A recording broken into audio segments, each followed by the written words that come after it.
Hi, everybody. Rain update. We've got some updates before we do the actual updates. So, as you can see, I'm hosting today. Dick is producing in the background. He's Felix is home today, so he asked me if I would fill in for him a little bit. And as you can see, we've got some special guests back. Yay! We don't have Slavi today. So I want everyone to put out some good vibes. She's actually okay, but she's pretty sick. There's been a crazy respiratory thing going around. And our lovely Shayna just got over that too. So it's we can't catch anything on the stream, but somewhere people are catching things. We hoped we would have Claire for today from Car4Ukraine because today is actually the official launch of the Car4Ukraine summer campaign, and Shills is part of that. And I'm sure there are other channels, but Claire's on vacation, so we have our lovely Chris Lundy dropping links today. So please, let's get that started. We wanted to set a goal for $1,000 for that per stream. And hopefully we can do that. Let's make Claire proud and see what we can do today. Also, we have Yana with Project Constantine today. Yes, I will. Hi. And my makeup and my hair done. So yeah, ready to go always for our lovely Mr. Dawson. We'll be dropping the link for Project Constantine. Of course, they always need general donations. And the link we're dropping is actually their link tree. So it contains their donations. It contains all of their social media links and everything so you can check that out. So I would like to, we are going to go to our special guest after we make our regular host rounds here, because I'm sure they have news that will transition to things that we can talk about today. I also want to have everybody in the chat give a wonderful warm welcome to Jose C. He's shadowing today. You can see he has a wrench and he's saying hi to you all. And we're going to try to integrate him into the Ukraine update team. So welcome to Jose. He's a wonderful guy. He's been around all the Ukraine YouTube communities, and we just love him here. So we hope that that everything works out with that.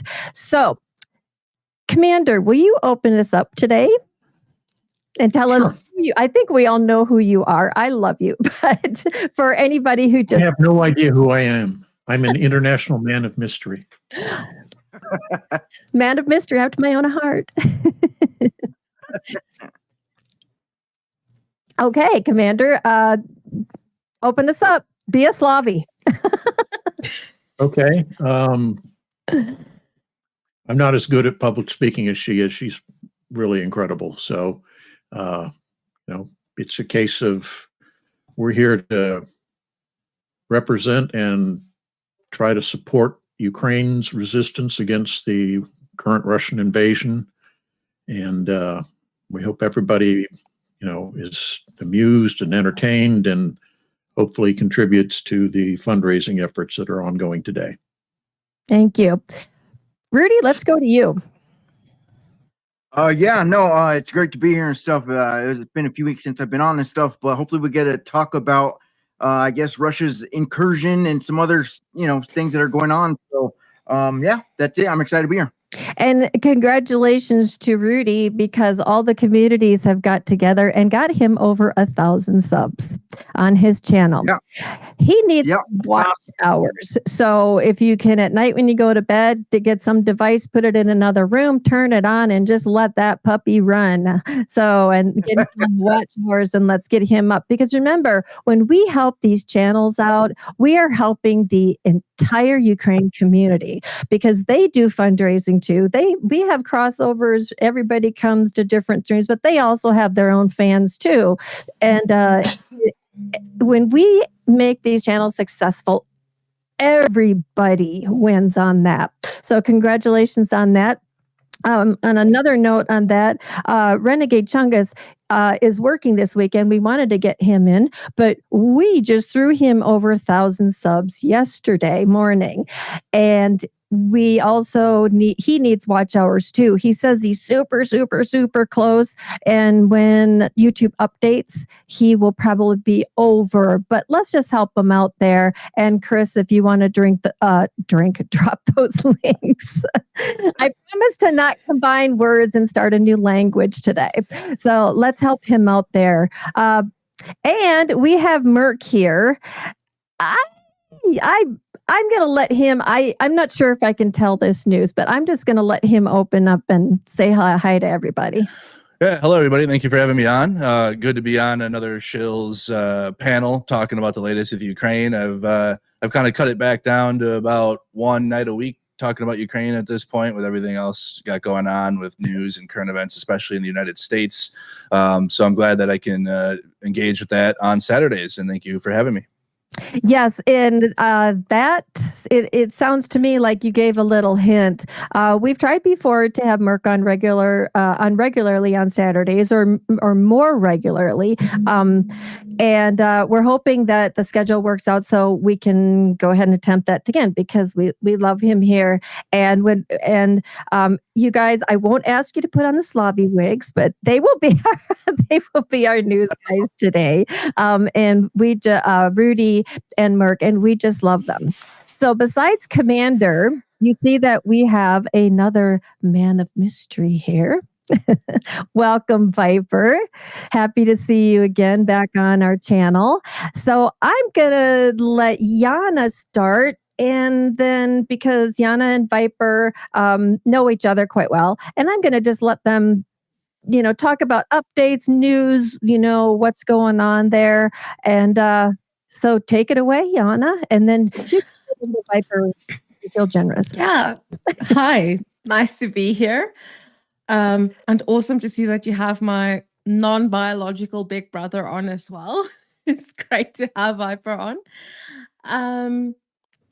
From my side, actually, before the stream, Viper and I, we were discussing just like strategy. I was like, what do you need? When do you need it? Okay, cool. And he was trying to break down like entire like battalion command for me, and I was like, cool, we need to revisit this about everything that they need. But yeah, one of the things that I am, to be honest, I'm worried about it, and I'm glad that the Viper is here because he needs to put me at ease. Is it's summer in Ukraine now, so we are going to see an uptick in activity, and on the one hand, that means possible gains, but on the other hand, that means obviously more requests coming to Project Constantine. But most importantly, what I'm worried about is that could mean more injuries. And that is something I'm worried about. So I need everybody else to reassure me that we're Gucci and good. Okay, guys. Yeah, let me jump in. Viper from 422. We're 422 Battalion of the 42nd Mechanized Brigade. So yeah, I've been on the show before. A lot has happened in my life. I got married. So to Elena from Project Constantine. What amazing thing that God blessed us with, I must say. So from that side, I can give good news. From the front at the moment, it's difficult. We're very, very busy at the moment. The Russians are pushing very, very hard. I mean, yeah, it's tough. But we are keeping the line and we are keeping operations. And the summer we rigged for the summer. I mean, in the time that we had winter, where it was a bit calmer and a bit more rest, we spent a lot of time in recruitment and a lot of time in getting guys trained and making sure equipment is where we can operate and set it up everything for the summer. But this year, I must say, it's a bit earlier. The push, our raining season wasn't as hectic as the last year, so which makes it difficult. But we're ready, and I mean, we're here and we're fighting. So that's all that matters. As long as we can fight and we can hold our lines. I mean, yeah, it's tough times, but tough times builds character. And I just want to flex. The 422 is currently one of 4 battalions that has permission to train civilians into becoming military. So it's them, Third Assault, Azov, No, it's who's It's the us, Third Assault, Azov, and International Legion. So if any international people are watching this and they want to go fight in Ukraine, you no longer have to go to International Legion. You can just contact Viper right away. So to talk about that, we should have our own website up and running soon that will automate our recruitment process. We are busy working on it. Probably in the next month it will be up, where we will also actually explain to the guys how to get to Ukraine, to which recruitment office you can go. We've got our own recruitment office in Ternopil. So yeah, that whole process will be explained, and then there will be exclusive content from our battalion. And on social media, guys, please, it's not where it's supposed to be. Please give us some time, but towards mid to end June, everything will be up and running. And if you guys can support us on our social media platform to get reach and share our links of Instagram, Facebook, we're still gonna do. When did you get Instagram? Because you were just on Facebook. No, Instagram is there, but it's non-existent. So we're gonna start working on that very hard. Okay.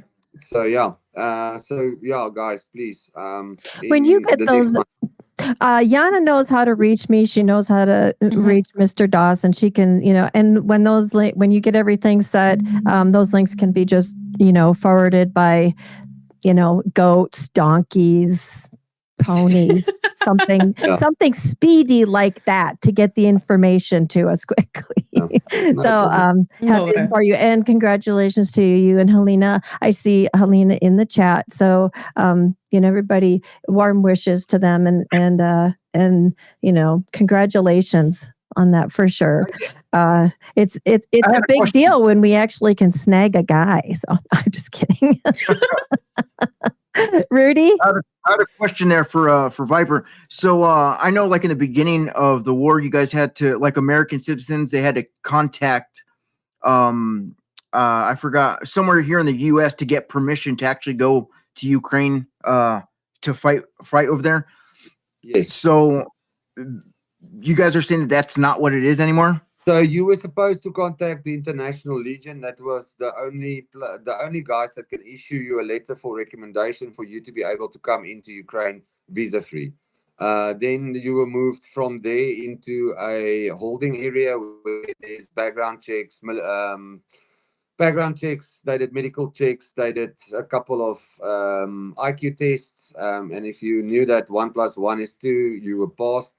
And then you went from there into a training boot camp where you would have to pass a physical test, and from there you would go to BCT training as we know it. That is still up and running, but there is 4 battalions that are allowed to take civilians and do their own BCT training. Only 4, and we are one of that 4, so that's the difference. Okay, and just out of curiosity, so say somebody's here in America, how would they get there? They get there on their own, or how does that work? So how it works is your cost to get to Ternopil until you sign your contract will be for your own account. So your flight tickets, your about a week or two's well, it's so cheap in Ukraine in any case, it's like a steak meal in the US. For 2 weeks lodging, and so that is your responsibility, because obviously important to us is that there's no Interpol marks or checks that's failed. We also check with the US or whatever country of origin there is with the police or the Secret Service or a couple of institutions, and then from there we get a file on you, and based on that we will then put you in the process. So then you will go to our program. It's about a 6 weeks program for BCT, and then from there another 2 to 3 weeks for your final SOP training with us. Okay. All right. Yeah. No, I was curious how that all worked. So. Just for me, who has no military background. I'm sorry, Yana. I just want to let the viewers know, because I didn't say this in the beginning. If you have questions for any of our guests or our hosts, please tag the Shills.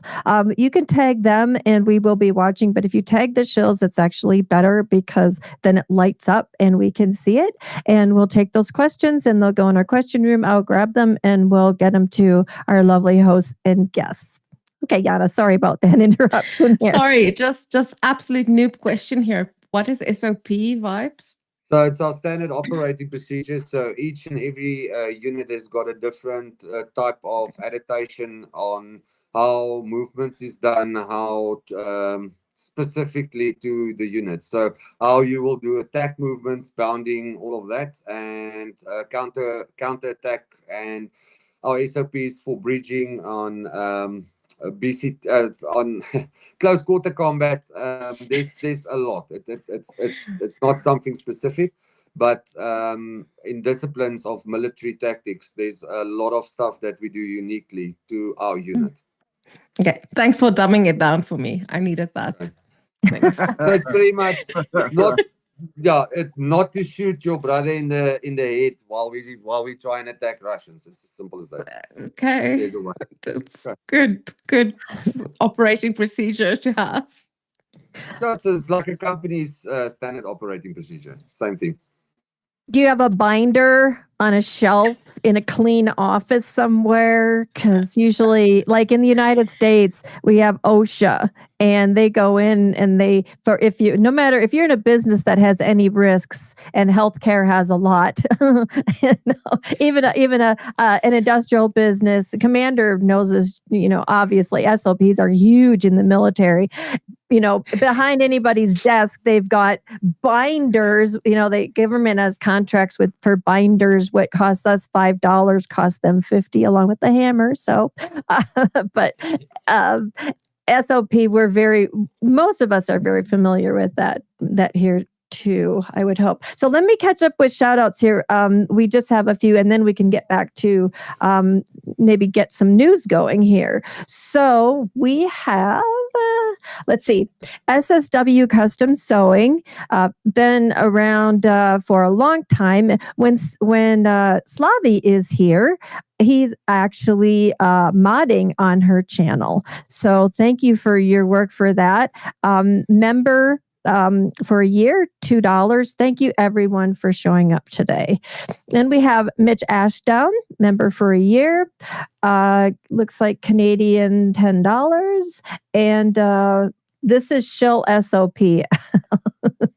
Okay, Mitch. We should probably have you on the team. We can get you a desk with some binders too there. So we also have, let me get into, Petra Olsen, 269 Swedish kroner with love to Ukraine. She donates every single stream. Thank you so much for your support. And I thought we had a ATV and ham Ko-Fi for $10 for any priority needed. Ken has been around our channels and all the channels for a very long time. A huge supporter. Thank you so much, everybody. Everything helps. And just a reminder, this is the summer kickoff for car4ukraine. Shills is part of that again. And so when Chris drops the link, please, be generous, check it out. We did have a goal, did have a goal for $1,000 a day. And let's try to make Claire proud for that. And then also we'll be dropping the link for Project Constantine.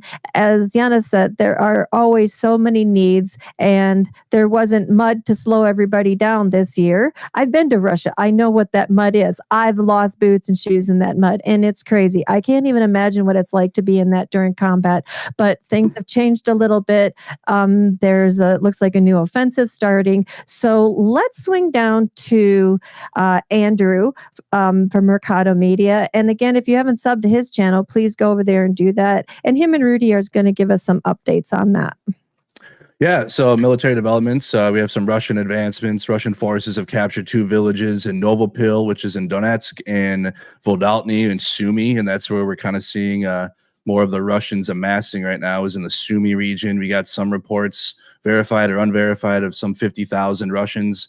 At least on my channel, I've been talking about the upcoming Russian offensive for about a month now. It's been kind of seen on the maps and seen from some of the reports on the front lines. We'll see how well it does. We'll also pay attention to see if North Korean soldiers are going to be used in this offensive into Ukraine. We already have some loose reports variously that North Koreans have been in Ukraine fighting.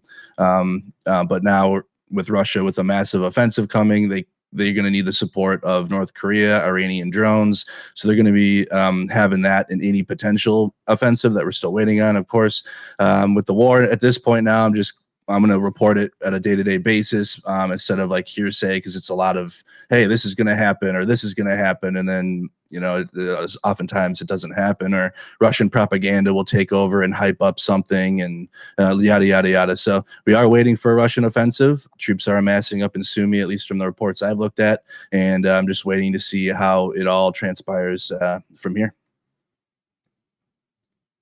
Rudy, do you have any addition on? Oh, go ahead, Commander. I'm so sorry. ISW, International Institute for Study of Warfare, kind of echoes what Mercado was saying, except that most of the activity going up north, the Russians are stalling according to what they're analyzing. The only areas they're making any gains are kind of in the center sector. Everything else kind of reads no advances reported, no advances confirmed, that kind of thing. But the only 2 confirmed areas where they have advanced are in the center. If I may. Sure. So yeah, advancement south of Pokrovsk at the moment are hectic. They are pushing very hard in that area to try and see if they can encircle from the bottom, because if you look at topography of the northern part of Pokrovsk, it's very difficult to attack there. And the lines are very strong there. As far as Sumy is going, I think it's more a propaganda thing than it is actual. Yes, they are in FPV range. Yes, they are in artillery range. But then again, Sumy is so close to the border that they could literally do it from the borderline. Yes, there is a push, but it's stable at the moment. There hasn't been huge gains there at the moment. But also remember that we're still holding an area in Kursk that's just right from Sumy where they've pushed. So they also must remember that if they push very hard there, it's very easy for us to actually encircle them. So are the evacuations in the area correct? Yes, we have reports. Yeah, okay. Yeah. No, so about 11 settlements of evacuations in the Sumy region? Not only in Sumy Center as well, Mercado. I've got a guy that a friend of Helena's that's got dogs there and everything. And I've been holding I've got friends fighting in that area. So what we normally do is just I check with them and say, listen, and about 4 or 5 weeks ago, I said to her, listen, tell your friend to take out the dogs out of the area, because it's going to be problematic for sure. So I didn't want to be the first person to, bring this up, but I think we do have to approach, talking about this, the back and forth about if the United States, a certain person with a lot of gold in his office, is saying, social media threats, to Putin and his cronies. And I think this is personal, but for me, when I see something like that, I try to be hopeful about everything because we're inundated with doom scrolling and bad news. And part of me just goes, oh, is this it? Is this going to be the something where we do more? And I know, hats off to the EU. And I know Germany just took the limits off of the long range missiles. Yes, go Germany. Thank you. Quote Jake Bro, thank you to the people of Germany. And but what do you guys feel about that? All talk, all social media, or do you think maybe there's somebody whispering in his ear, to say, hey, we have to. So Merc, you were shaking your head. What are your thoughts?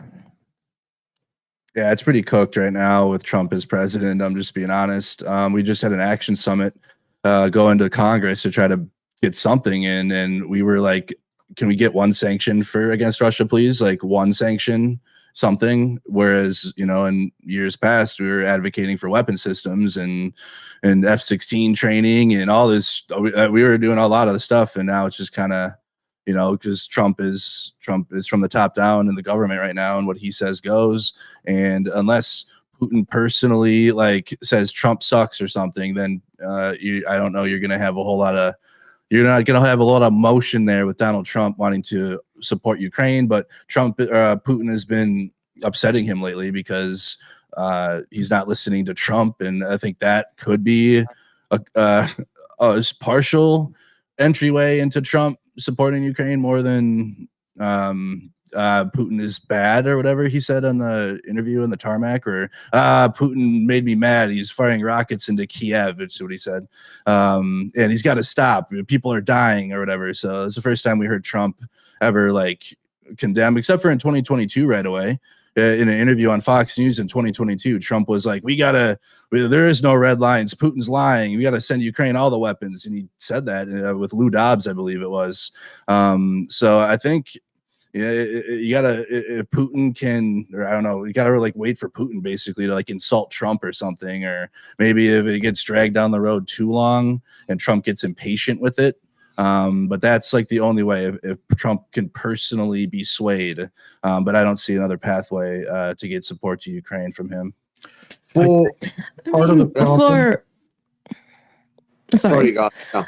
So, Commander, HP for beauty. I think part of the problem is that Trump isn't entirely in control. And you can kind of tell when he tweets things out or when he goes on, his little rants when he's doing speeches or something. When it sounds semi-rational, those things are being written for him by his people who are really being run by Heritage Foundation. So there's that group. And then there's Trump, who's stream of consciousness, and there's no predicting what he's going to do. So Putin pisses him off today, great. Tomorrow, Putin's his best buddy in the world. You can't predict that. And I think that the key thing is a lot of the policy stuff that's coming down about whether or not sanctions are going to be put in place or removed, or any kind of aid is going to be materializing from us. I think that's run by the people behind the throne, the ones who are technically really in control. I mean, there was a saying we started to have in PK between Pete Halle and myself, where we said, cool, actions speak, well, obviously actions speak louder than words. Everyone knows that. But we started saying, cool, if a world leader can say whatever, we need to see that. So that's the one thing. The other thing is, as much as we are thankful to Europe and everything, 12th May was the 12th of May, I think. Merck will probably know the date better. 12th of May was when Merz from Germany said deadline for Russia for the ceasefire. And after that, we will have stricter sanctions. And nothing has happened. Last weekend, Russia spent a crap load of money on drones and missiles on Ukraine. And as shocking and as horrifying as that is, we as the rest of the world need to ask ourselves, how the hell is Russia able to afford this 4 years into the full-scale invasion? If we have sanctions against Russia, then that needs to be taken care of. And I mean, the 12th of May has come and gone. So thank you for the EU for the strong standing in Kyiv on Europe Day. But words, and I'm not seeing the actions. But hold on. If you look at where the money comes from, it's easy. It comes from petrochemical gas. That's where the money, the most biggest part of the balance sheet comes from that. But if you have a look at what the spend was in 2022, 23, 24, and 25 now, for instance, a country like Germany has gone from 70% to 12% on the Russian petrochemical oil and gas bills. So if you have if you look at the numbers, they've gone up in spending on Russian energy. Yeah, but remember, you need to sanction countries like India. Come on, India.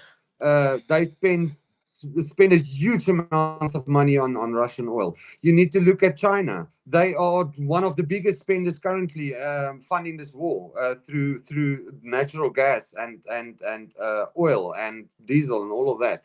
So if you look at that, the only way that you can really make a dent is if the US and the EU countries decide that as of tomorrow, nobody, and I know the US has been again speaking about a 500% tariff, but until it's done, it's not done. So for us, and I can only speak as somebody that's in the war and fighting, we do not bank anything that any politicians say until we can physically see it in either our hands, or we can see that the guys are using it, or we can literally see it in our armory, for that matter. And I mean, that's the only thing we can bank, because that is there. We can shoot it. We can use it. You make a good point, because I think depending on who you're listening to, I have some mainstream news feeds that go into my phone, but I watch mostly things, reputable people on YouTube. And depending on who you watch, they will say, Russia's running out of money. This worked, and whatever. But Yana, she has a point. They've loaded it, just the amount of bombs coming in is crazy. The amount of money they're spending. Rudy and Merck, do you have anything to add on that? Well, I think that's why, if they end up putting these secondary sanctions, obviously it's going to take time for them to actually kick in. Rudy, you're But muted. to sanction, No, we can hear him. Oh, we can hear him, Commander. Can't hear a thing. okay, can you guys hear me? Yep, you're okay, Rudy. Go ahead. No, I was just saying that it's gonna take time for these to kick in, but the secondary sanctions on the people who do business with Russia, I think that's gonna ultimately, that's gonna definitely hurt them. But of course, everything's gonna take time with that. Yeah, for sure. Rudy's correct. But also, too, the fact is there needs to be a political will to do it at the time. And right now, with the Republican supermajority in the United States and Donald Trump as president, I think right now they're trying to kick the can down the road and just delay. And I don't really know what we can get done right now on like a state level in terms of like the United States as a whole to Ukraine, or like secondary sanctions to anyone. He just had Modi in the Oval Office. He's meeting with all of these Eastern dictators, and he's talking to all of them, and he's saying that, or he's meeting with the Middle Eastern dictators too, and saying, oh, the world loves us again. So I don't, like, in terms of standing up for Western democracy, I'm just, I don't see it right now with Donald Trump and the Republicans in the United States. Just being honest about it. Donald Trump's priorities right now are where he could ultimately make the most money and do the most business for him and his family. It's disgusting. Commander, Just Sorry, sorry, just Yana, real quick. Commander, if you can't hear one of us or all of us right now, Dick wants you to rejoin. So, okay, Yana, I'm sorry, go ahead. no, just like the Guardian in the UK released a article in February. EU member states bought 21.9 billion euros of Russian oil and gas in this past year.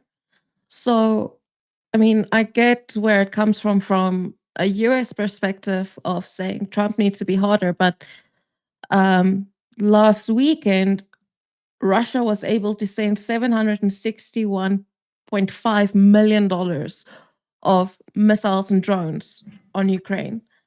And it's not just that the onus does not just fall on the US and on Trump. It is a kind of global thing. And I know it's rich coming from me sitting in South Africa with a government that is part of BRICS and like kind of kissing Russia's ass. But it Hey, is your car is filled with Russian flipping oil. Hello. sorry, Being a South African as well, your diesel, your fuel, everything comes from Russia. well, that is a problem because then Russia should give us a discount because the fuel price is crazy. No, that's the government that wants to steal the money. Come now. Put a We all- woman in charge in South Africa. Things you. will change. Thank you. Sorry, I just, gotta Thank you. gotta I'm here plug for the this. gender when we can. And I have Yana here. We don't have Slavi, so it was like Slavi's a good balance. I would love to get to some questions. We've got some great questions in the question room, if that's okay for everybody. First one we have, actually, it's from General Consensus. Viper, are you seeing Russian fiber optic drones in your sector? These are causing big problems in several places in Ukraine. So the Russian optic drones is used over the whole front line, but there's areas specific. Remember, you need to look at topography for that to be working. If you've got a area where you've got open fields and tree lines, it's something you can use. But as soon as you go to a heavy wooded area, it's not so easy to use them anymore. So it's very topography specific. Do we see it in the area that we are? We are in a very dense, heavy wooded areas, which hasn't been blown to smithereens yet. So yes, we do get them, but we don't get them that often. And we've actually got quite a nice countermeasure for it. Project Constantine has donated 2 net guns for us, which helps a lot with the optic FPV. That's pretty much all. It's either that or a shotgun that you can use to take them down. Thank you. Let me take a look here. I think we might have, is there one more for you? Okay. Yes. General Consensus again. Actually, I think that was, maybe he didn't know if we saw his question. So that was. Cheryl asked me something regarding sector H32, which is in the Pokrovsk-Konstantinivka area. Yes, they are extremely hardly pushing, as I said, from the southern side, because the northern side, they've managed to cross the road, but from there they hit very strong defensive lines. So from the southern part, they're trying to push at the moment and see how high they can get. Okay. Pokrovsk area is where our 67th is. So. Well, 67th, yeah. I've got guys in the Legion that's been fighting there for the last 9-10 months. Yeah, there's quite a bit of people there. One of our sister battalions, 44, is also fighting there. So yeah. I think we may have already touched on this or answered this, but Cheryl asked, how is the Russian push in the H32 sector between Petrovsk and Konstantinivka for Viper? Are the countermeasures effective? Did we address that? Yeah, that's exactly what I just addressed now. Okay. I actually want to ask Andrew, because you were with Greg on the front last year, June, right? And right. I was watching your stream the other night, and some of like a lot of the cities that you're covering and mentioning, Hmm. you went to them last year and now they are occupied. Is it a weird like disconnect for you to see cities that you or towns that you went to that you that's now under Russian control? Is it a weird thing, or is it just like it's part of war? Yeah, I mean, it's just like as a personal thought. It's just like the first one was Avdiivka because we were 2023. We went to an artillery position. It wasn't in it. It was still a few it was a ways away from Avdiivka, and the Russians weren't in Avdiivka at all yet. But we were still at an artillery position. So seeing all of that space get occupied, including the artillery position we went to, and knowing that there's guys that were there that I don't know what happened to them. I don't know if they're okay or not, but their space that we went to is occupied, and that sucks. Pokrovsk, Minograd, and Mykolaievka, we traveled through many times. Not with Greg. We had to go back through Dobropilia because it was already getting hit with FPVs. So we went back north and then went through Dobropilia and some of the villages to the north of Pokrovsk to help out with some of the smaller. Because Greg focuses on smaller like he goes to villages and sees like kids and people that aren't seen by the majority. So we were in some really small places within Ukraine. It's like Mirne, which is just a line village. You can see the end of it. Like you look down the street and you see the end of the village, like wild. So yeah, it's really sad to know that a lot of the space and places we went to and people we met might be under Russian occupation right now and are pending that, depending on evacuations right now. And some of those areas is just tough to think about. Yeah. Absolutely. I think for those of us who have a little experience in Eastern Europe, nothing compared to what anybody who's been to Ukraine has. I want to, make that point. We could only, just imagine, just in our minds and watch the video, what it's like to be there. But when you actually hear the stories of somebody who's actually been there, and they all come out and they'll, say, I had no idea, to be there and experience it and everything around it.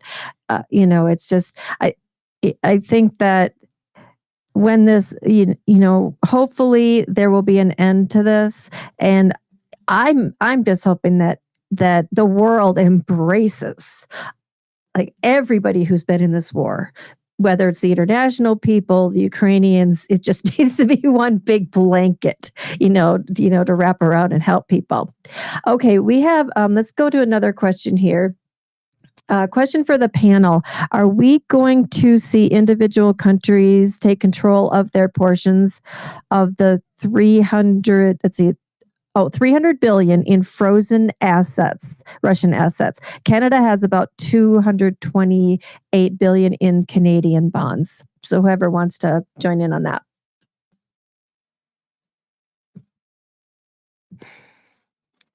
Commander, he probably has. The difficult question.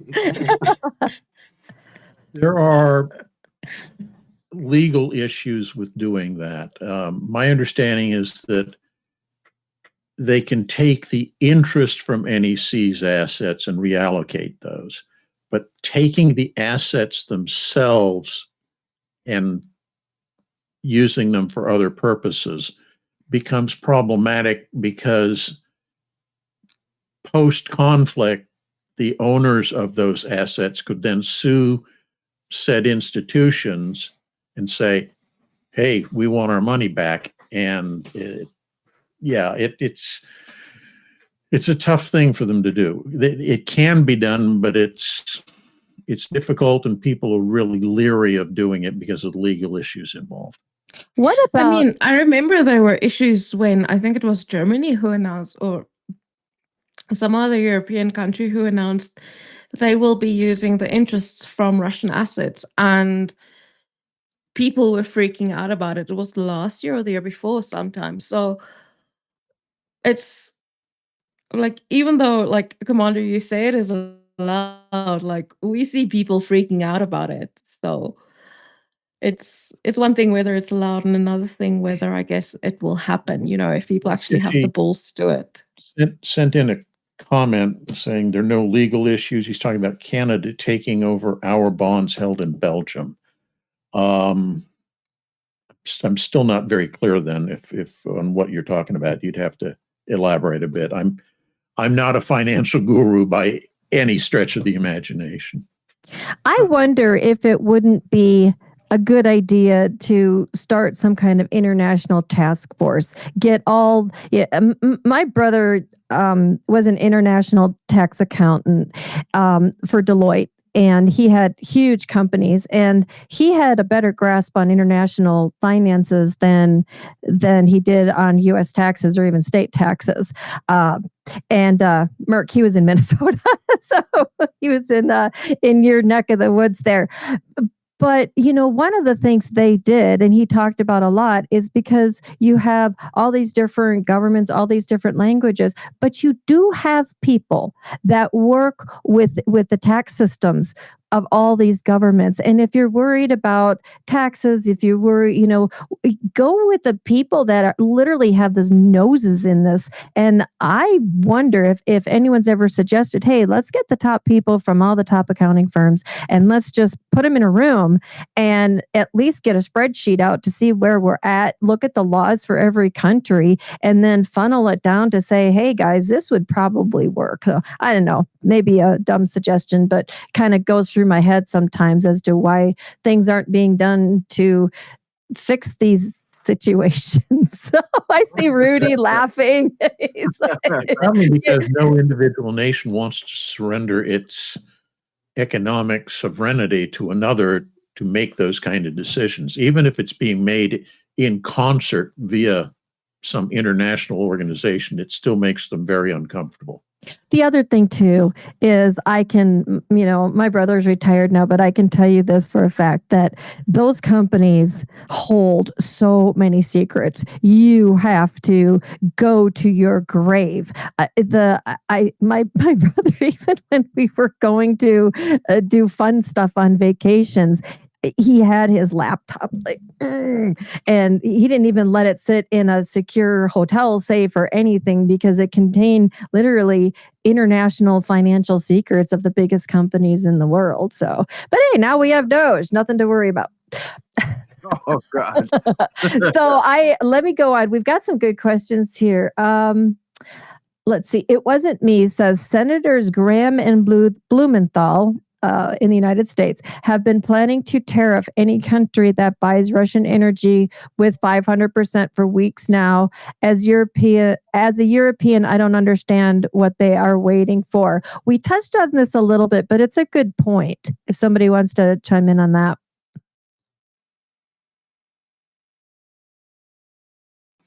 I got it. Yeah, I got it. It's because nothing moves without Donald Trump's approval. Yeah. So it like goes back to what I said.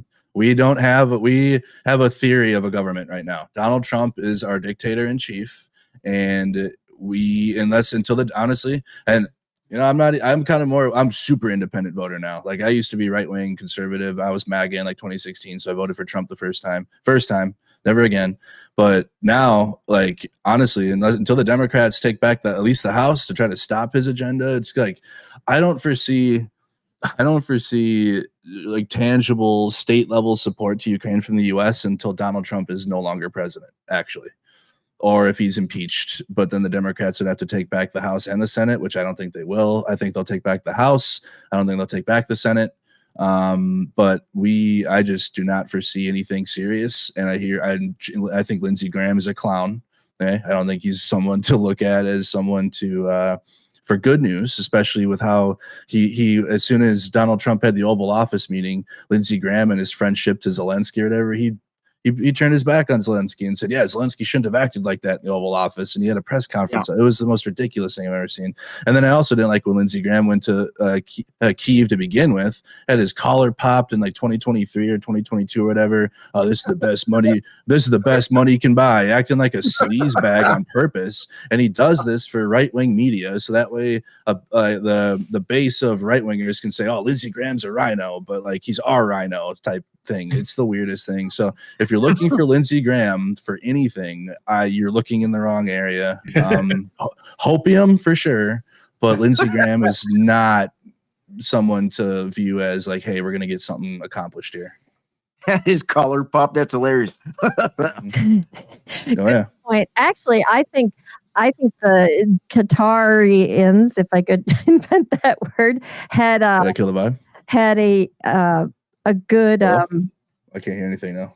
Oh, can you all hear me? Yeah. Yeah, I could hear you. Yeah. Okay, we had to have Commander rejoin. So if you can't hear anybody, you might have to rejoin. That's usually what fixes it. Okay, I can hear now. Okay. So what I was sorry, my my comedy vibe just went off. I lost the audience.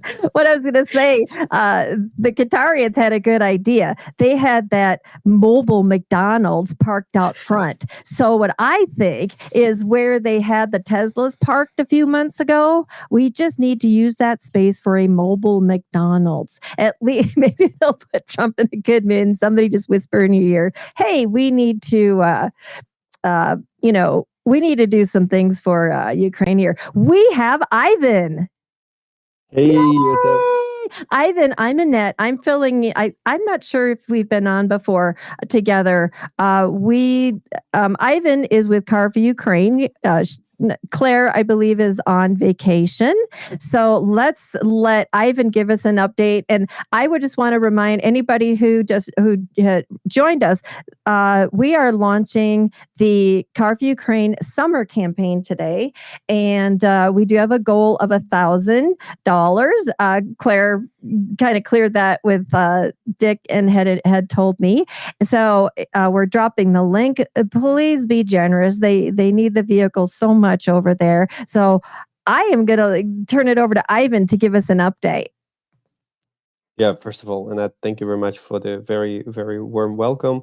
As you can see on our background, I've got this one of the trucks with a very nicely made digital sticker on the side, a very high-end Photoshop skills on our side.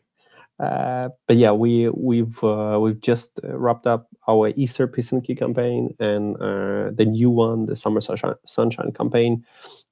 We were supposed to launch it in June, but there was a nice channel, History of Everything and Ukraine Matters, who started earlier, and they already achieved quite a lot. But we are still, a long way to go.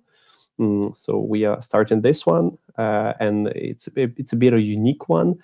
Because in this one, we are raising funds for HUR, for the main intelligence directorate, and they offered us a bunch of signed patches, something we don't really ask soldiers for because they have work to do, but they offered us the patches that they produce for people who support them, and they offered to sign them.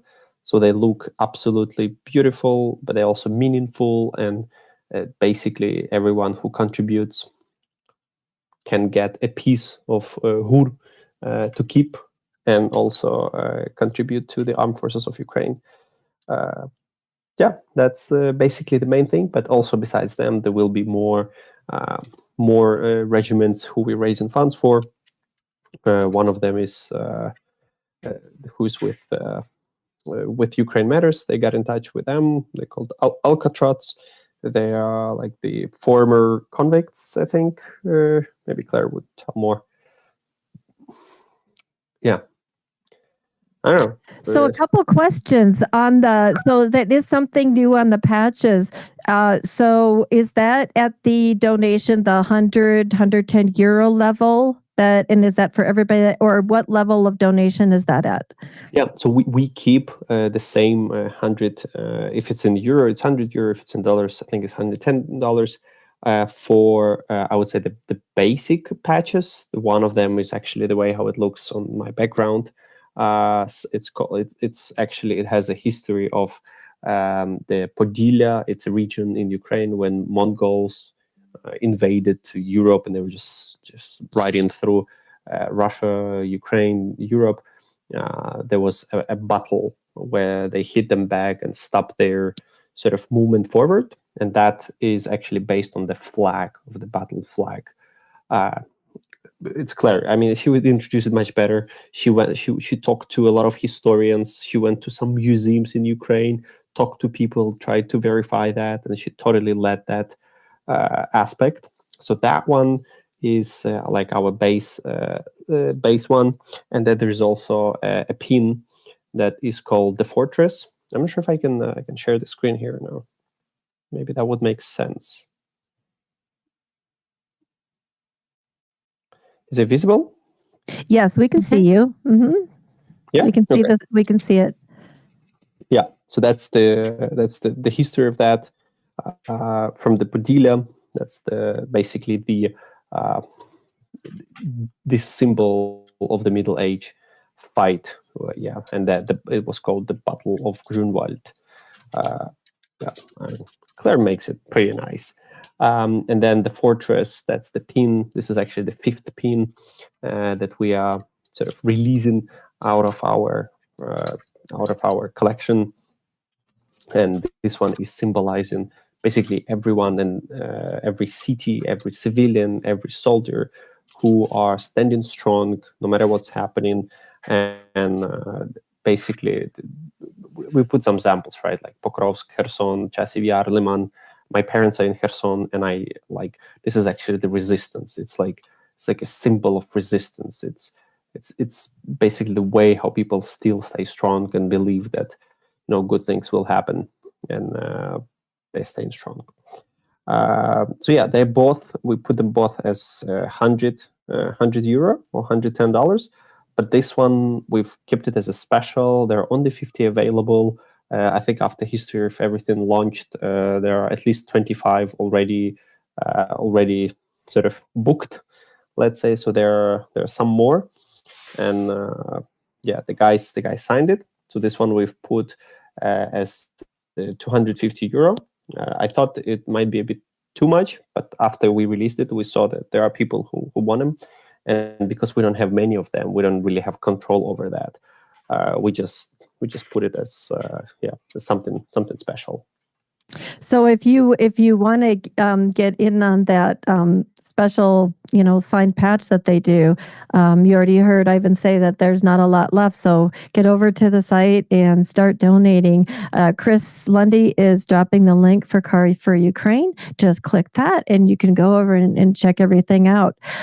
Ivan, when you first introduced this, you mentioned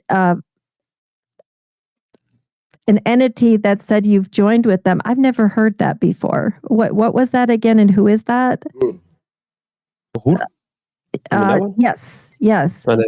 Yeah, maybe you heard it in English. Hur is a Ukrainian word. It means like Головне управління розвідки, like the main intelligence service. Yeah, right. Main intelligence directorate.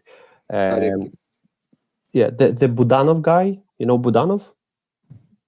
Yeah, so he's the leader of Hur. So Hur is that's the vertical. It's like sort of, maybe it's not a perfect comparison, but it's like CIA. But I think the tasks that.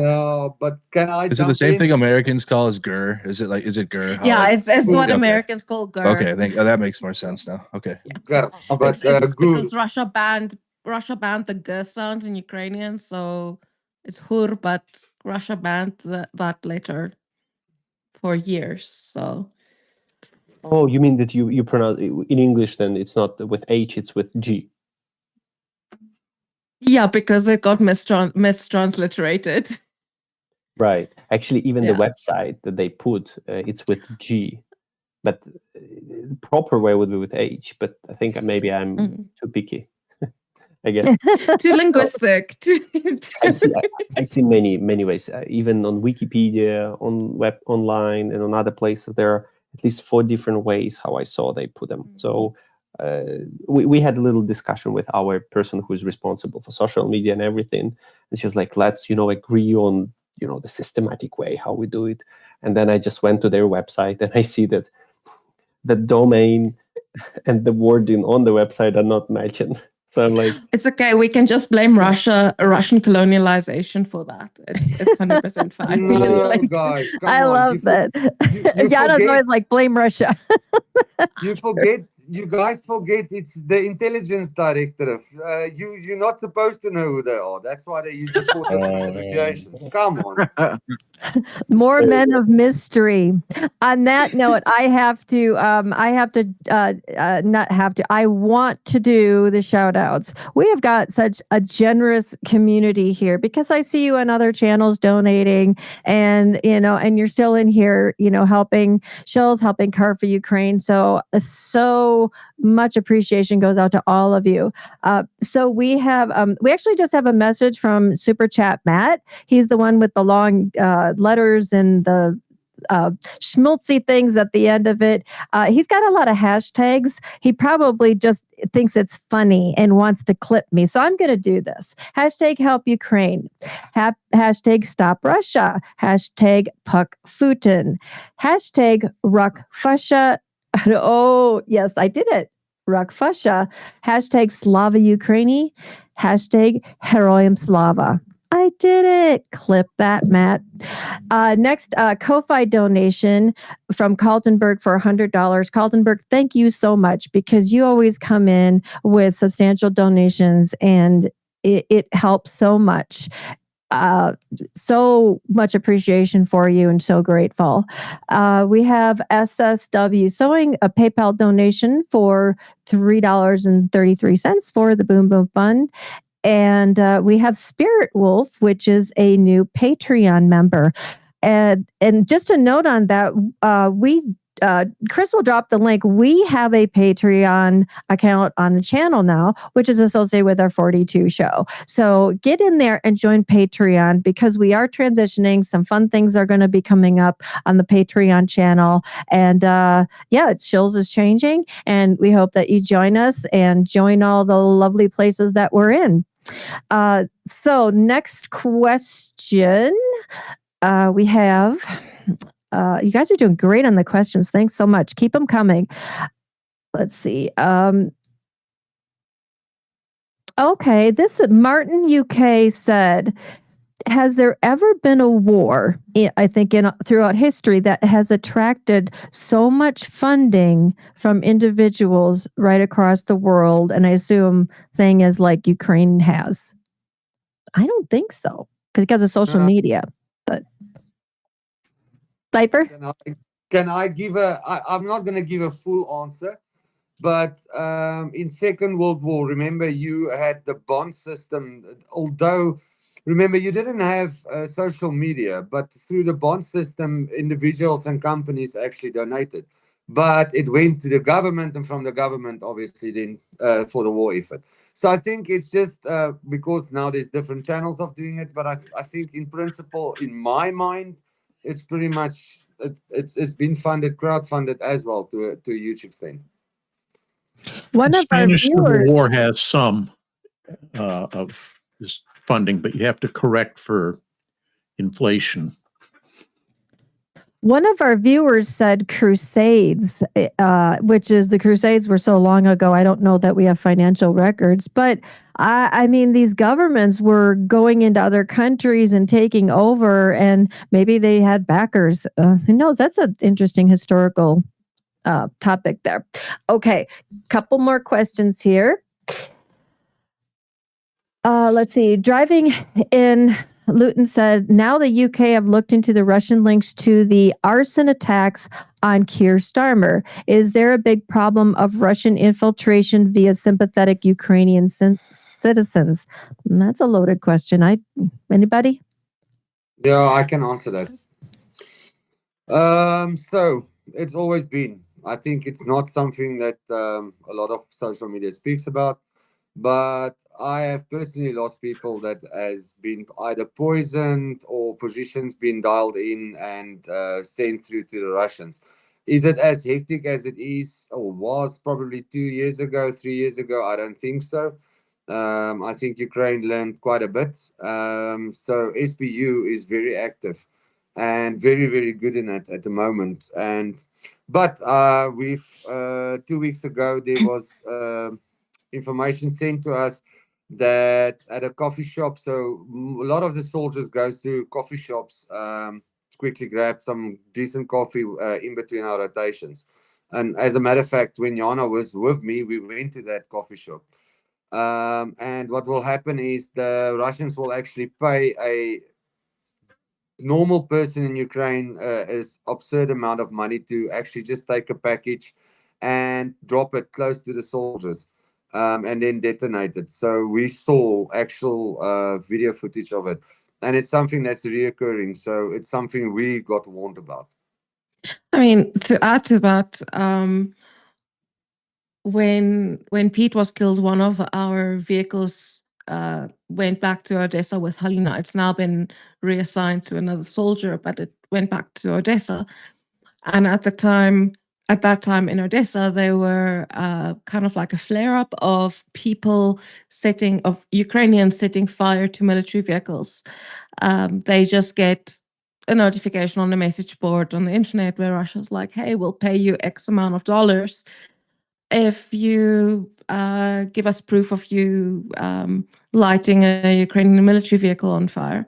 So that car, it's the one we named after Tanya, was stored in like a secure parking garage, and the owners contacted Halina and told her, yo, can you please move the car, because having your car here is putting everyone else at risk.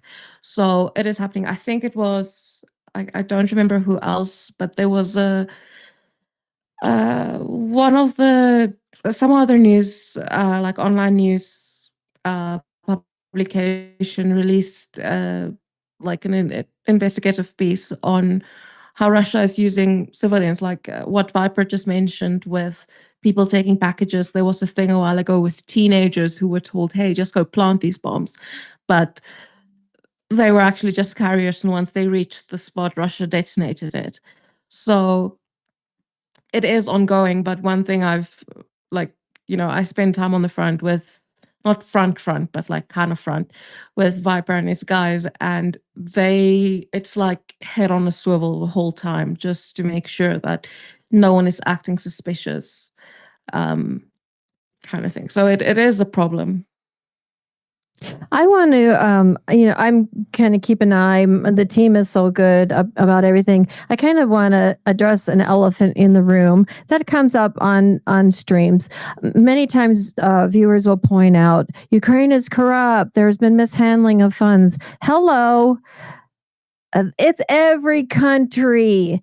And, no government is perfect. The measure of the effort and the government and everybody involved is what they do to fix it. It's not. Please. It's not. We all know there's no corruption in the Trump administration. Yeah, America's perfect. We have no issues. We're the best, right? Commander wiped the serious thing off. But and I think every channel does have to just say, yeah, you know what? But it's like, you can have a guy that's done bad. Well, yes, the orange Gibbon is the exception. You can have a person that's done, bad things. You can have a group that's done bad things. Either they go away or they make effort to be better. And governments are just moving parts and shifting parts, and you're not going to get perfect. But and also remember, the world is watching. You don't think that they feel that? You all are out there and you guys are there. I feel watched, and I'm not even in the physical world. When you have people shouting in your face, when you have social media posts and all of that, I just, hats off and kudos to everybody who's trying to make things better, including our community. And I am going to go back to plug Car4Ukraine. As you see, Ivan's here. And I do have a question for him really quick, too, something I saw when he put a screen share up. We are launching the summer campaign for Car4Ukraine today. There are some limited patches on there. So go get them. They are at a little higher level of donation, but there's not many left. And then there's some beautiful patches for the $100 donation. Doesn't have to be that, though. I honestly, this last campaign, I did 20, I did 15, I did this, and I think it was over a few months for the Easter campaign. I did what I could when I could, and that's how we get those numbers up there. Ivan, a question for you. When you put your screen share up, we saw the channels that were participating. I saw some channel logos that I haven't seen before. Can you tell us what other channels are participating in the summer Car for Ukraine campaign? I'm very glad you asked about some other channels, because when someone starts, when you were sharing your screen, I thought I was, one of my tabs with me, in pennies or something were available or something like that. So I'm glad it wasn't the one. I'm glad I heard you talking about something else. Yeah, sure, absolutely. So that's actually History of Everything. He's from Australia, the leader of the channel. I'm not sure if he wants to reveal his name, but he's from Australia. So it was pretty nice that, Claire could communicate with him more. She's also an Aussie, so they could get along. And he reached out to us after we partnered with Laserpeak. Laserpeak does very, I would say, original format of videos. History of Everything is, I would say, also a bit, pretty unique to this community, because most of you guys are doing streaming, whereas this is more of like once in a while a video comes out. And recently, I'm not sure if the video is out of History of Everything. I had a sneak peek, let's say, of his next video, and it's about propaganda. It's about how propaganda works, and it's very academic approach about propaganda. I recommend everyone watch it. Go subscribe to the channel. I think this is the power of the community, right? That we all get together, and you will learn something new. It's not only news updates, but it's also some educational format. Ukraine Matters. I mean, I think we all know about that. Ammo Squad. I would say it's our, what do you say, joker. It's someone interesting out there. It's not a streamer, but it's a very strong supporter of Ukraine. Other than that, on the edge, the Shills. I guess you guys know what the Shills is. Baba Yaga Fala, Rudy Acosta, Silicon Curtain. Actually, he's not here with us today, but also he had a very interesting interview with Alexander Nevzorov. It's a Russian. He's sort of like anti-Putin type of journalist, producer, filmmaker. I think he has a lot of titles, and it's in Russian. The interview is 100% in Russian. Interesting content. Have no idea how you guys can watch it. We discussed it with Jonathan when he was in Lviv. I gave him some ideas how he can translate it in a similar way how what was his name? Lex Friedman translated his interview with Zelensky. So I shared some ideas, what programs, what apps he could use to do that. So hopefully one day it will be out in English. But it's interesting background of this Nevzorov sharing why Russia is as they are and why they are. And long story short, is basically they cannot do anything but fight the war, disrupt the peace. That's their role. They if they don't do it, they're like just a quite big poor nation of alcoholics and stuff. The Global Gambit. Also, it's run by Piotr Kurzin. He's also from Russia. I mean, originally, or his mother, or someone, or his father, someone. But he sounds like British. He speaks English, and I think he identifies as British. We partnered with him earlier, maybe half a year ago, maybe even more. I think even last August. And he helped some with the fundraiser. He has also, I would say, a bit unusual format. He does interviews. So yeah, you can go and check out and see if this format fits you. But then there will be more. There'll be more coming. The Summer Sunshine campaign is called Summer Sunshine because it's meant to be during June and July. And within that time, we are going to raise funds for 20 vehicles. But I think we can go even more than that because History of Everything, we didn't expect that it will be that high. And he only released one video, and he promised he will release a few more. So we'll see. Yeah, thank you, Annette, very much for asking. Well, we look forward to see who gets added, and I'll make sure that I add Summer Sunshine campaign in there. Won't be hard because my area is getting up to really, really hot today. I was looking forward to just going outside and enjoying it, and then they had heat warnings. So, but you can see we have Rudy Acosta in there from Rudy's Reaction. So when he does his streams, please support him. He actually just went over 1,000 subs, so he's on his way to being, he's really effective, but a lot more effective in the Ukraine world, and we congratulate him too. Chris Lundy is dropping the link for the Car for Ukraine Summer Sunshine campaign. Claire messaged me a few days ago and said, "Hey, can we set $1,000 limit per stream?" And I see now that we have some donations in there. There are some donations coming through the Shills. So let's get that up there. I know it's, for those of the United States, we're a little bit worried about the economy, but, do what I did. $20 here, $20 there, $20 here, and we'll get those numbers up. And Ivan, I can't wait to get Claire here because I'm not gonna, she has recruited some of these channels, and she's just fun to talk to you about that. She told me a little bit about the Russian. She's like, "We have a Russian guy, but he's on our side." And she says some really cute things. Oh, Chris Lundy just corrected me. We have a $1,000 goal, not limit. Yes. $1,000 goal.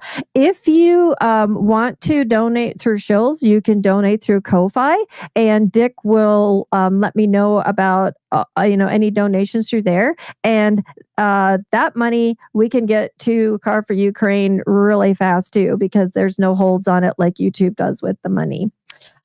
Continue, keep the questions coming, everybody, because, we don't often have Ivan here. We have Viper here for the first time.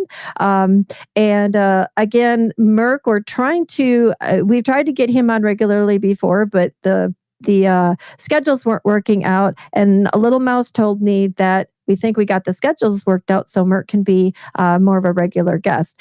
And for those of you who just joined us, we do not have Slava today.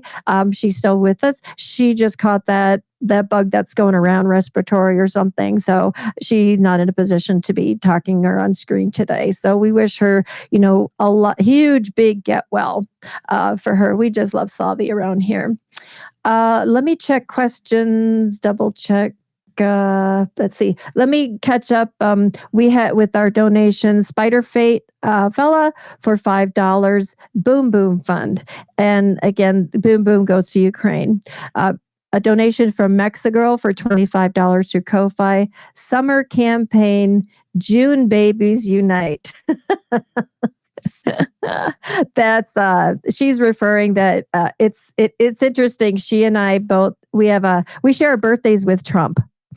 And I think she shares it with Trump. I'm the day before. So yeah, let's hope that parade doesn't ruin our weekend. So, okay, let me go back to some questions here. Let's see. How much impact will Polish elections have on their contributions to the war effort? Question to the panel. I've been speaking to some Polish friends of mine.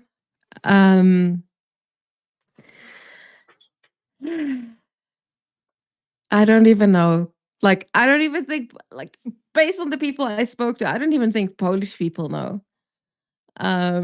It would actually be really interesting to hear a Polish person's take on this.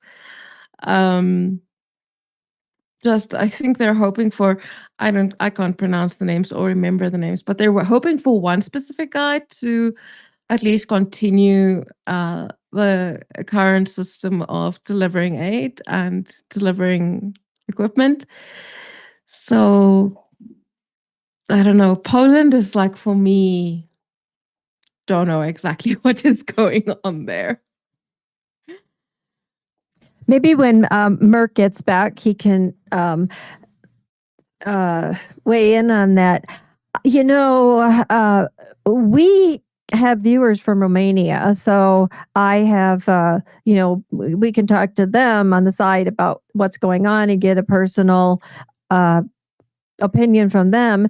And it's really nice to have people who live in these countries. So if we have a viewer or something from these countries, just kind of put up a hand and say, hey, I'm from Poland. And just be nice to get to know some people from different countries to give a personal view on this. So keep the questions coming. That was our last question from the group or from the chat. Thank you, everybody, for being here. Viper, let's go back to you. Is there anything that we haven't talked about that you want to input about what's going on in Ukraine that we haven't touched on yet? Well, again, I think it's just going to be a difficult summer. The outtake is a high tempo. My limited view of it, and we are busy. So a lot of attack work at the moment against us, but we're defending and we're counterattacking and we do what we always do. So I think it's going to be a busy summer. As far as politics goes, America, Poland, the rest of the world, I mean, in our limited view, that doesn't mean anything to us. Like I said, it's only when we literally see something coming that we can use. If the 82 mortar shell is with my mortar team, then it's something, because then it's there. But then again, also from the Ukrainian government, they're not stupid. So I think, a lot of weapon systems are being developed in Ukraine, which is not known. I think stockpiling and things like that is definitely something I've seen them do, and you never know. At the end of the day, the quicker Ukraine can self-sustain their weapon systems, the better. So, and I mean, come on, from the country that built the best tank in the Second World War, defending the Allies, to a country that has built nuclear plants, nuclear bombs for Russia. I mean, the amount of knowledge that's in this country is second to none. You bring up a good point too, that I think some of the information is putting out there, but won't hear it all, is that you do hear governments, companies saying, we want Ukraine to start developing weapons in their countries. We want them to repair their own equipment, repair the F-16s. Anybody want to weigh in on how that's coming? And I just see the surface. I don't actually see, and I don't even know if they really give the details, because of course it could be a target. But anyone on that? I can just say, from a drone perspective, talking to about a similar drone system than the Shahidis that we get a lot from, that technology is, I think, we're a bit better. As far as weapon systems go, no, there I can't talk a lot, but I can guarantee you, yeah, it's the technology that's here and that we use is way more advanced than people think. I think that Ukraine is going to be the go-to place for the technology when things settle down, and everything that people have learned about what works and what doesn't. It makes my head spin when I look at. It seems like every day somebody's upping the game, only because the other side is up their game. And it just doesn't. Merc, you want to weigh in on this? Yeah, I actually do. Shout out to the 69th Sipping Brigade in Ragnar. And I think Ukraine will definitely be a part of it. But I'm going to be honest, I think it's going to be Estonia. From what I saw when I was there, and the amount of tech startups, and they're branching into Ukraine. So that's what I'm saying. Ukraine will be a part of it, because they're all going to Ukraine to help develop these technologies. And like, you guys have no idea what's coming right now. Like the things that are being developed right now, like we're gonna advance pretty quickly here between AI and AI functionality with some of these drones that are being. It's gonna get wild. And Ragnar is great, and he runs a 69th Stiffing Brigade, but he's also massive in the tech world. He's like a big tech world guy, and I don't think many people know that. Like, he's a big deal. Like, And I follow. I'm friends with him on Facebook and follow his posts, and they're doing big things for drones right now. Like I'm just saying it's going to advance pretty quickly over the next few months. And a lot of that technology, it's like a lot of these tech startups are going to establish themselves within Kyiv now and get Ukraine, because that's where it is. Like they want these drones to be tested on the front lines, and that's obviously where Ukraine is. So they have to go to Ukraine, and so then all these Ukrainian tech workers are getting this experience too with companies like Ragnar's companies and other Eastern European tech startups that are all over it. Like, and I've seen this for the last 3 years when I started going there to begin with, and I was just amazed, like the amount of work that the tech and they get a lot of heat in the U.S. because the Silicon Valley and whatnot. But in Eastern Europe, though, the tech startups are they're a big deal. And a lot of people are moving there to go work in tech with these companies because you got really good benefits too working with them. The work sites that I saw and the places that they work in Kyiv, like Ragnar has an office in Kyiv, he has an office in Tallinn, and they're just ran so well, and he has just so many people under him, and they have the time to do his tech stuff and then also help Ukraine with the NAFO thing, and they're really cooking right now. That's all I got to say from what I've seen personally. We had Ukraine. Locus Mortis said autonomous FPV drones. Yeah. I don't know. Maybe Ray, you'd have to ask Viper that. I would just know about AI. I know about AI stuff. Yeah. You don't have to say anything if you don't want to. I can't speak about a lot, but I can tell you the optic drones that everybody's talking about, they're nothing. They are small fries. There's way better technology and way better combinations of many things. That's all I can tell you. Yeah, I remember Greg said something a while back on the Shills where he said that by the time we hear about technology on the front, it's already been done like a few months ago, So it is. I remember we were on the Shills and someone in chat was recommending drone, like the net guns that we got but they were like brainstorming about it, and I'm sitting here and I'm like, I can't say anything because this is currently an R&D phase. But people in chat were like recommending this. I'm like, it's already an R&D, but I can't say anything. Now it's on the front, and I mean, now I'm seeing things from Patashka, who we buy this from, to counter the net system, and I'm like, it's already happening, So it's crazy to think that by the time we think about these things, it's already been done. The guys are already like, yeah, this works, this doesn't work. So just the pace at which things move is crazy. Also, quite amazing. Sorry, Annette. Crazy is the amount of drone-to-drone warfare is. People just think, drones, yeah, okay, the drone fly, deliver FPV. The amount of drone-to-drone warfare that is in the skies is crazy.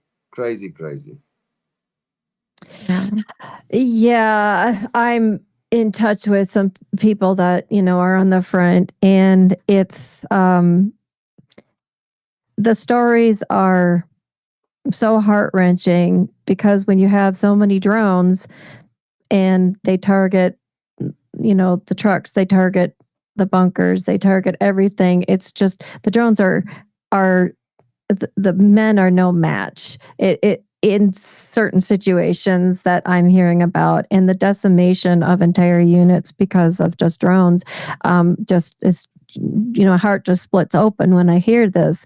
And I think I'm prior military, but I'm healthcare, but you're military. Merc, thank you for your service. You're a veteran commander. We all know that when we're in and we see things and it's top secret, no, that information can't get out. It's in the Navy, loose lips sink ships. That's an old thing. Merc's laughing at me. There's a But, difference between can't get No, out I wasn't and laughing. shouldn't get out. yeah. And I think it's, I I think, made a joke. I said, unless you're Pete Hegseth. I said that to my Yeah, students. little joke. Nothing at you. Nothing at you. no, I don't want to be in government. I'm one of the good ones. I do a lot of veterans things and things like that. So, I try to give back after, what the military gave me. They were very good to me. I wouldn't be the person or, have had the career I did without the military. So, no issues there. But even, it's interesting because even in the, I'm not going to go on and on about this, but when it kind of comes to technology, it's not just weapons. In medical, a lot of people don't know this, that the military, now the Navy has a big medical, Air Force has a big medical, Army self-sufficient, but the FDA comes to the military and says, hey, we have a medication.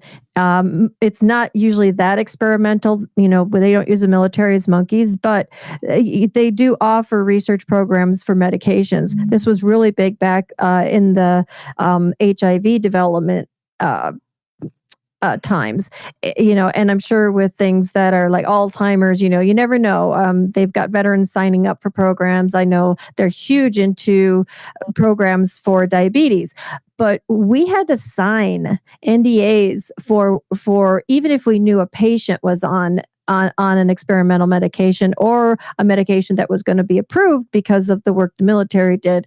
The other thing is with equipment. We were some of the first to get equipment, because, sorry, but the military owns you. It's hard to sue the military if they mess you up in a medical procedure. It's a little bit different now, I think, because there's, just social media, whatever, and I'm not in, so I don't know. But I saw some pretty horrific things that happened, and people were very upset. And it's like, hey, we informed you it was experimental. So there's things across the military in every single area that are being tested, and military enlisted officers, we have to keep those secrets. But if it wasn't for that, we wouldn't have the technology that we do now. And hats off to Ukraine for doing what they're doing. Hats off to Estonia and everyone. I saw someone said Czech Republic was going to be helping too. So so many. In all this bad, I really hope that a lot of good things come out of this. More so in that I don't want to see more weapons developed, but I would love to see more peace. And maybe if everyone is equally armed, then we'll all just have a big standoff saying, don't use that. So I don't know. Maybe it's simple thinking, but let me, there was another good question in here that somebody, I think maybe Merck, this one, might be good for you. Yes, for Merck. Senator Graham is more or less like a Russian so-called opposition candidate that are allowed to run in the presidential election because they won't do anything hurting the regime. It's a Description. Yeah, good description. Yeah, he'll do what he's got to do to stay relevant in the Republican Party. So like he'll still be right wing, but he'll sell out any values within that to stay on the president's ass. Whatever he's got to do to stay the most popular. So he's always been like that. Annette, sorry, I have to run. I've got rotation schedules and stuff starting now. All I want to say quickly is, Ivan, great to see you. We've got one of Ivan's vehicles on our line. I can personally tell you how good their vehicles are. It's been FPV'd probably 3 times, or tried to be FPV'd, and it's still running. It's still one of our vehicles that we run in and out of the front lines with, especially with the 5mm steel plating in the doors and protection next to the heads of my guys. So guys, please support Car4Ukraine. I mean, we run one of their vehicles, and they're amazing people, good team to work with, and helped us quite fast when we really were in need.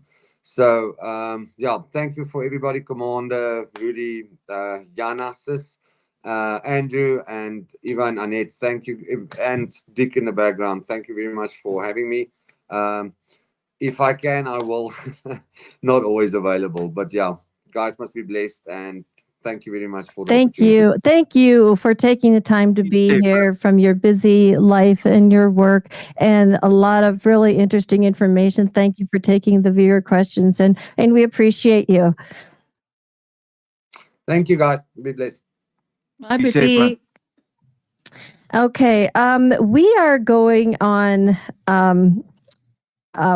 almost 2 hours here. So I think maybe what we'll do is we'll start wrap ups a little bit early, and that way we don't have to, cut anybody off. Let me check for donations here. So, yep. Okay. We are all cut up on donations here. So who wants to go first and say, and I will plug Car4Ukraine again.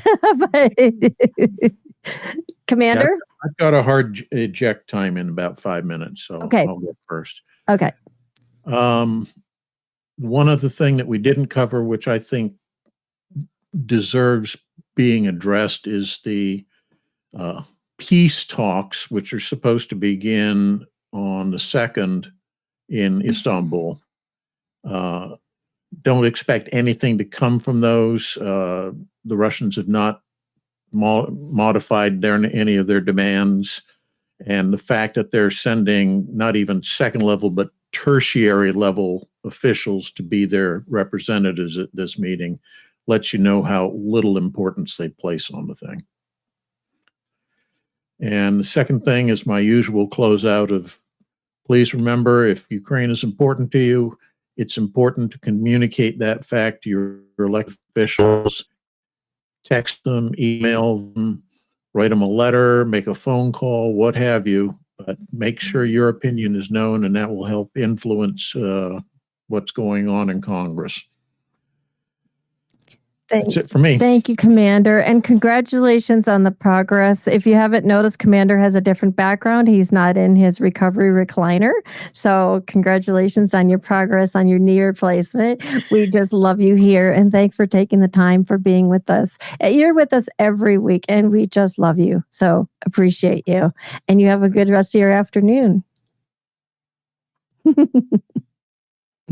Okay, who wants to go next? I'll go next. Rudy goes. Okay, now we have You to go. cut it out. I mean, this is a great panel. There was a lot of good things that we were talking about. So hopefully this week we'll see if these senators are going to actually put in motion these sanctions, because we all know that the talks or whatever Trump is waiting for with Putin isn't going to materialize in any way. So let's see what happens with that. But other than that, I look forward to this fundraiser coming up. So check out my channel, Rudy's Reaction. And yeah, it's going to be here. Definitely go over to Rudy. He is part of the Summer Sunshine Car4Ukraine campaign that we are launching today. And he also just passed 1,000 subs. So he's definitely getting his feet grounded here in YouTube, and just to do a lot more things and better things for the community in Ukraine. And again, thanks for everybody's taking their time to be here on a Saturday, and really, really appreciate you. I've had a chance to talk to Rudy behind the scenes, and he truly is a very busy, great guy. So thank you. Okay, who's next? Me. I want to remind you guys that we are raffling Pete's knife. It's, as you can see, it's been used quite a bit, as well as a Project Constantine Pete patch, normal PK patch, and then the name tag he wore while on the front. So you can see it's really worn out. So any donation of £10 or over enters you into the draw, into the raffle. And that is any of our fundraisers that we have. So that is either our fundraiser for the 67th or our general donations. Yeah. Also, if anyone wants to know, the blade is, I think it's like 10 or 11 centimeters. But yeah, so. And Chris Yeah. Lundy is dropping the link for Project Constantine in there, and that is a link tree, so that will get you to all of their fundraising and all of their social media links too in that one drop. So nice thing to have there. Okay, Merc, want to go next? Does he hear me? Merc. My headset just went. I'm here. My headset just like it like does a recycle every 2 hours and goes off. I want to preface this really quick. I've been kind of looking at the chat here. Somebody wants to know if you're okay. They said maybe you looked a little sad or something. Or are you okay? Is everything okay in your life? I'm just baked. Oh, okay. Tired. Yep. Yeah. Oh yeah. Yep. We're 420 friendly. So yeah, I'm good. No, we're just hanging out. We had a late night last night. I was up streaming until like 4 a.m. So just probably a little tired and baked, to be honest. Okay. Yeah. Hey. Yeah. That's okay. So Oh yeah. What's your closing statement here? Yeah, thank you guys again for having me. It's always a pleasure being here every Saturday, talking about Ukraine, and then bringing my audience. We've been building a Ukrainian village in the background too, by the way. Like that's what I've been doing. So if I'm like looking down, it's because we're mid village here. We got a great channel that supports Ukraine, my gaming side as well. So that's really awesome to kind of bring them to the Shills and kind of share the space with everybody here. So it's been a great panel to be a part of. You guys are awesome. Thank you again. I think you had a question for me earlier, but now I forgot exactly what that was. I think it had to do with Poland or something, but I answered in my own chat. Yeah, thank you again. Can't wait to do it again next week. And again, also one more thing. Sorry, Danette. Sorry, no, one more thing. I agree with Commander's message 100% with calling your local representatives and getting a hold of them, but also show up to protests. Okay, there's a monthly protest in the United States now, once a month, and they're massive nationwide protests. Bring your Ukrainian flag to them. You don't even have to talk. You don't have to say anything. Just show up to the protests with a Ukrainian flag and start doing that, because you have to bring Ukraine to what the motion is. And what the motion is right now in the US is anti-Trump protests, because he's the president and nothing's really getting done with him as president. So bring Ukraine to those. So in addition to what Commander said, go to protests. That's all I got. And to top that off, I watch Substacks. There are politicians that are, they are getting on their counterparts to say, hey, you got your constituents calling you. Pick up the phone, answer the emails, do something. Don't just hide. So it is making a difference to do the calls, and it is making a difference to do the to go to the protests. I see, kind of the back chat about what's happening. And every time somebody goes to a protest, they tell somebody else and tell somebody else. And I'm sorry. I had a message there.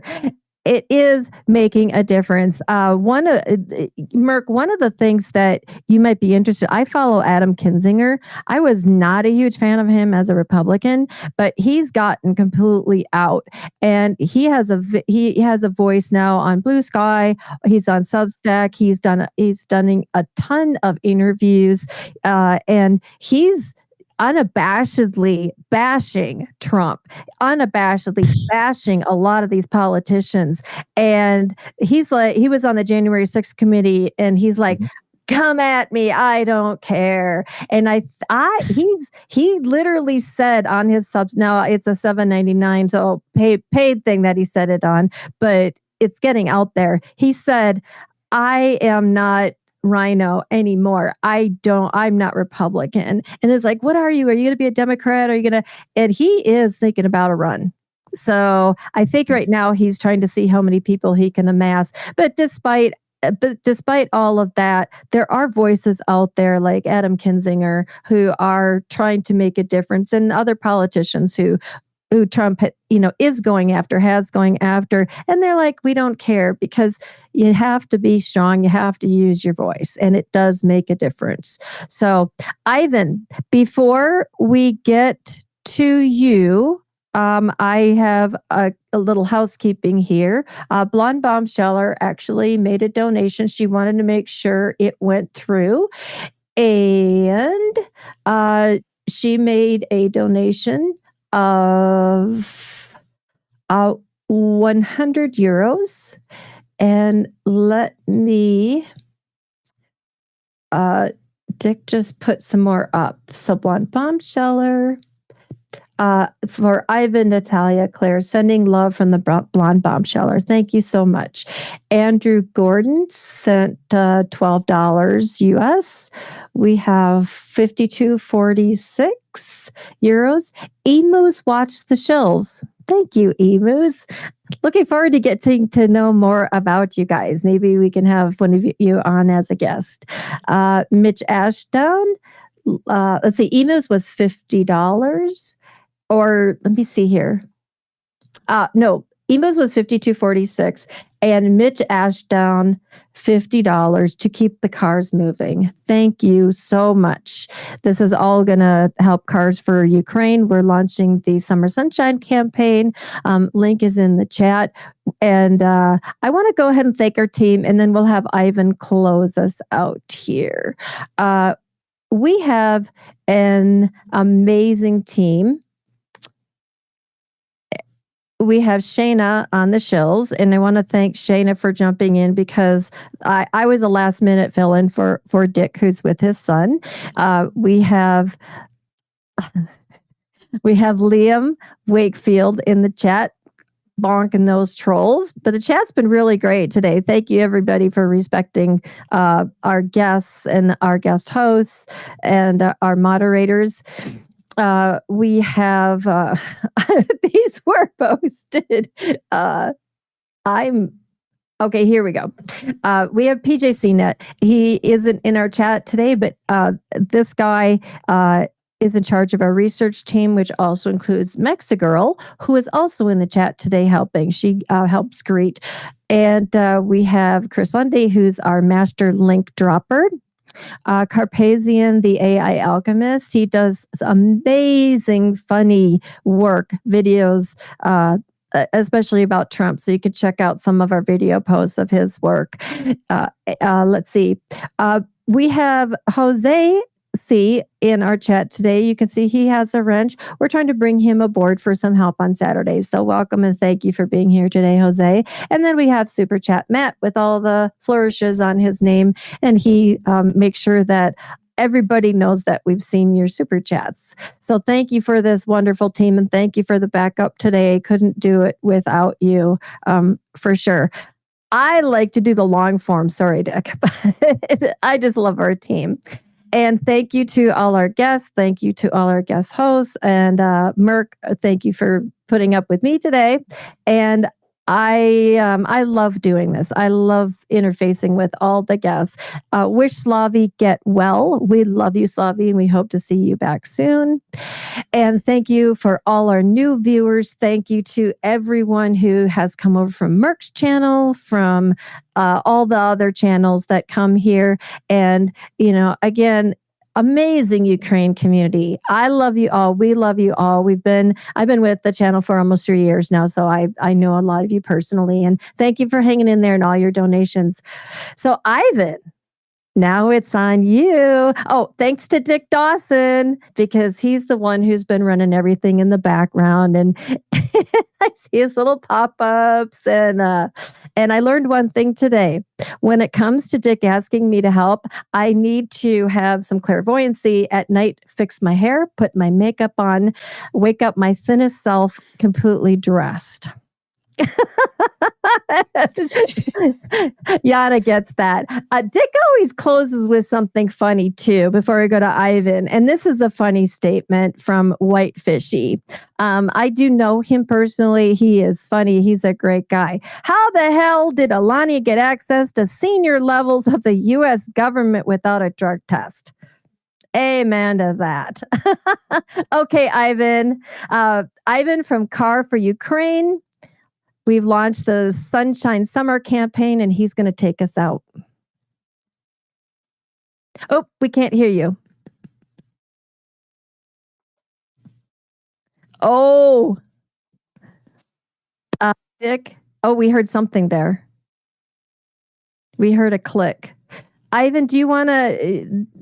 Yeah, we can't hear you. 1, 2, 3, 4, 5. There we Can go. you? You're back in. Yay. Perfect. Yeah, just the one thing I wanted to add that Andrew started about the Ragnar SAS and all the efforts that they do. I actually met with their team on one of the events organized by Brave One in Kyiv. And it's such a strong community that we have in all over Ukraine. You guys, if you can only imagine how many innovative teams we have building drones, technology pieces. It's not even drones, the fancy stuff you think of. It's about things that, initiators, just the little things that become a little part of a drone, but then the drone becomes a little part of a bigger picture. There are a lot of people who are contributing right now to technology side of the war, and it's absolutely amazing that we have people like Ragnar, who is, he's just a phenomenal entrepreneur with a huge background, with an amazing network of people from Silicon Valley, from European companies. So I guess to add to that is what else you guys can do is, think about how your business, that if you're a person of business, how your business can be here, how you can, get involved into that. Because same as Ragnar has the 69th Sniffing Brigade and his Dark Star, I think that's the name of the project, we have a similar thing. Since 2023, we've been working on autonomous drones, on autopiloting for drones, and many other things. And having a community from Car4Ukraine actually helps on both sides. We have very strong ties with a lot of units on the front line who can give us feedback. And on the other side, we have access to international community. Therefore, we can also act as a bridge, that if you are producing something that you think could be useful for our army, please let us know. We can get it integrated into the military system, or at least get you introduced before some units who could use the product that you produce. And it could be very different things. It could be electronic warfare. It could be just communication means. It could be drones and many other things. I know one guy who's, they're producing rockets. Like, he never done it. He's like, oh yeah, we're making some rockets. Like, wow, that's a world we live in. So yeah, cars is a great way to start. So start, support the project. We've got the Summer Sunshine campaign where you can help Hur and a few other units, and also get some nice swag in return. I personally send out most of the gifts. So I'm absolutely pleased. Like Annette is like perfectly in her place, leading this stream.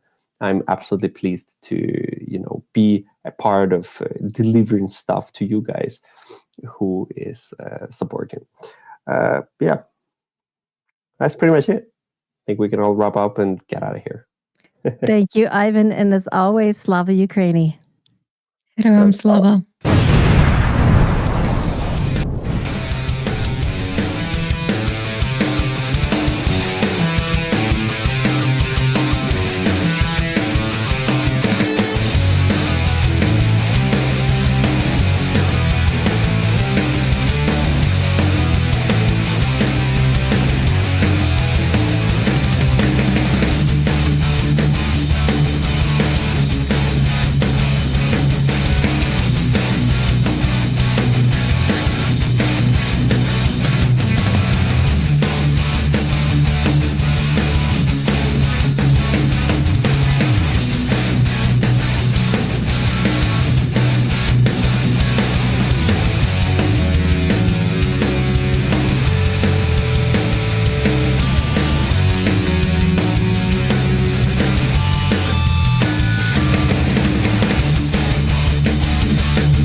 It's over.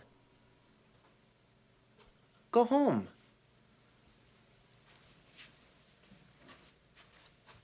Go.